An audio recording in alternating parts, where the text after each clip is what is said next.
Bom dia, meus queridos, tudo bem?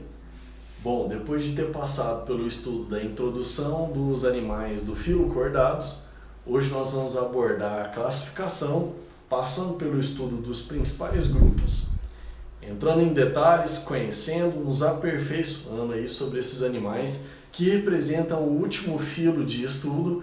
Afinal, como eu disse, estamos aí na reta final dessa zoologia, né? Porém, o filo cordados é até um pouco extenso e guarda muitas curiosidades, muitos detalhes aí interessantíssimos para nós estarmos estudando. Então vamos lá? Para isso vocês podem me acompanhar no livro 5 a partir da página 245, ok? Bom, na aula passada eu já tinha comentado com vocês que o filo cordados ele é dividido em 3 subfilos, certo? 3 subfilos. Nós temos aqui 2 subfilos, que é urocordados e cefalocordados, que encaixam naquela ideia que a gente já conversou de que nem todo cordado é o quê? Vertebrado, né? Todos aqueles filos que nós estudamos antes desse, de poríferos até equinodermos, eram sim de animais invertebrados. E até mesmo aqui no nosso último filo a ser estudado, cordados, nós também temos animais invertebrados, ou seja, que não são dotados de coluna vertebral. Tá bom? Eles são dos subfilos urocordados e cefalocordados. Então, eu vou até fazer essa marcaçãozinha aqui, ó, essa chavinha aqui, e escrever aqui do lado dela I de invertebrados, que é o que esses animais são, né? Quem representa o primeiro subfilo, urocordados, é um animal conhecido como assídia. Esse animal é muito curioso porque externamente ele lembra muito uma esponja do mar, tá bom? A esponja do mar, que é aquele animal césseo que vive preso ao substrato, né? Que se alimenta através de filtração, faz trocas gasosas por difusão, célula a célula. Um animal muito simples que não possui nem mesmo tecido, órgãos, né?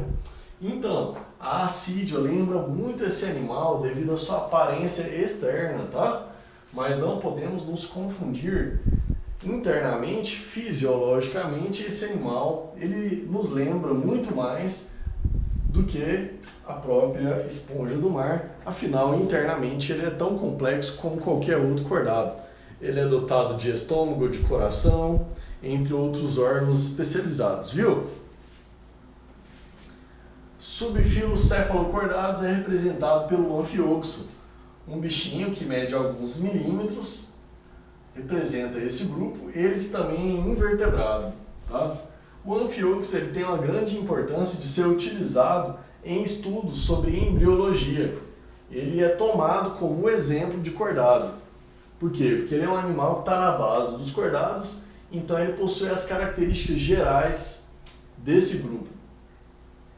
Olha, um detalhe, uma diferença entre assídia e anfioxo. Seguinte, a assídia ela tem fase larval, tá? Antes de atingir a sua fase adulta, que é fixa no substrato, lembrando uma esponja do mar, igual eu falei para vocês. Pois é, acontece que na transição da fase larval para a fase adulta, olha o que acontece. Lembra daquela característica notocorda que é geral dos cordados? Então, na transição de fase larval para adulta, a assídia perde a notocorda, tá? Enquanto que o anfioxo, ele na sua fase mais jovem apresenta a notocorda e na fase adulta ela ainda vai persistir nesse animal.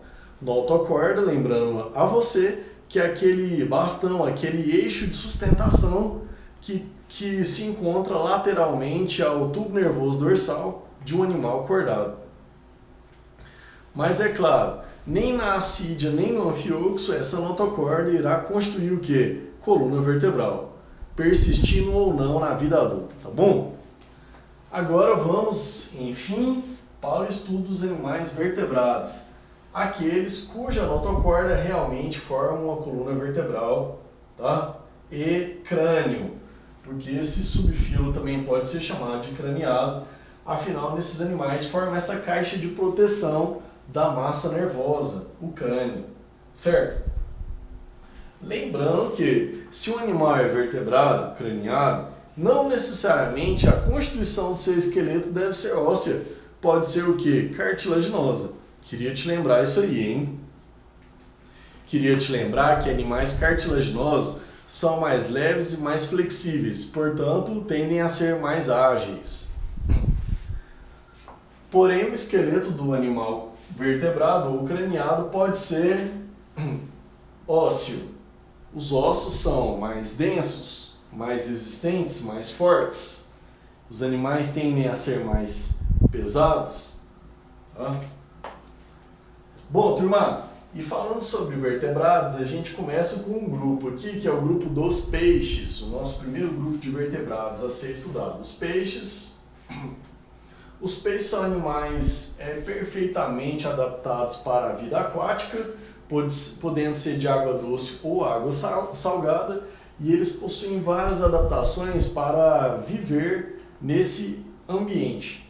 Adaptações para tanto sobrevivência como reprodução, deslocamento, caça, defesa, entre outras funções. Tá bom? Contam com um corpo hidrodinâmico específico para esse ambiente, entre outras várias adaptações. E aqui nos peixes a gente começa falando de um grupo, talvez não muito lembrado, que é o grupo dos agnatos, que significa sem mandíbula, ou ciclostomados, que possuem boca circular. Então você imagina que animal estranho, né? Assim é a vida aquática, principalmente marinha. A biodiversidade é grande e as diversidades morfológicas são também muito variadas. Então você vai ter um animal aí que tem a boca circular porque ele não conta com a mandíbula, esse osso é inferior.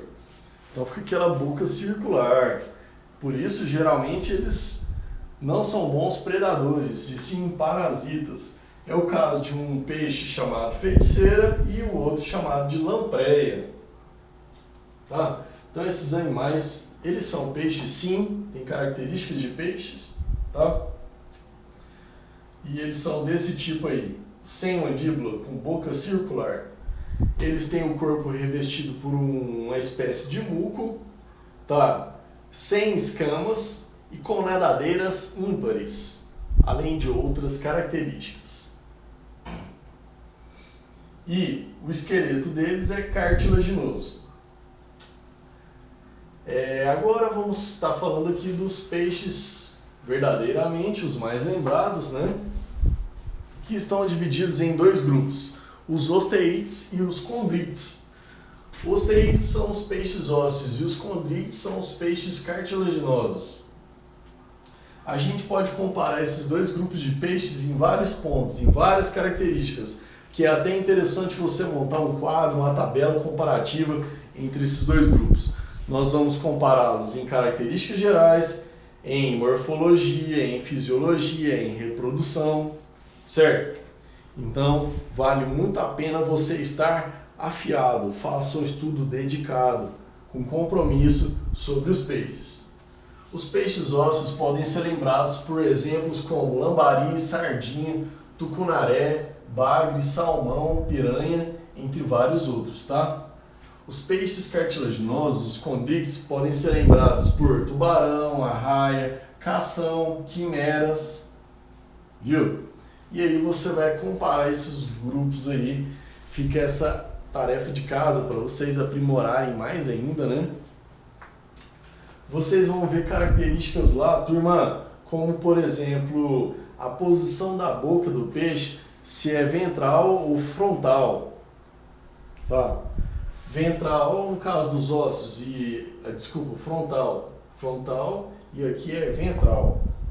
Vocês vão ver lá que os peixes ósseos contam com bexiga natatória, uma estrutura que ajuda na flutuação do peixe. Já os cartilaginosos não possuem bexiga natatória.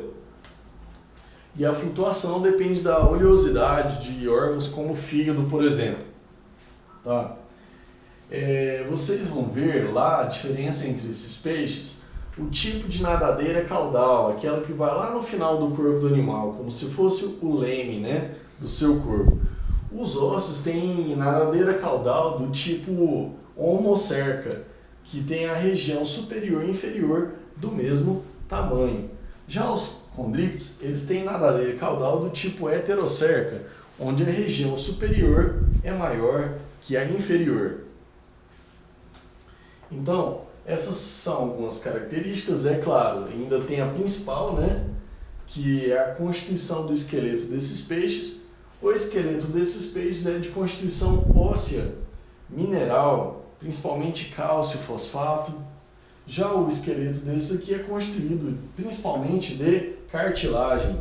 Pode ter um pouco mineral também, mas é predominantemente cartilagem. Vamos ver diferenças também na fisiologia.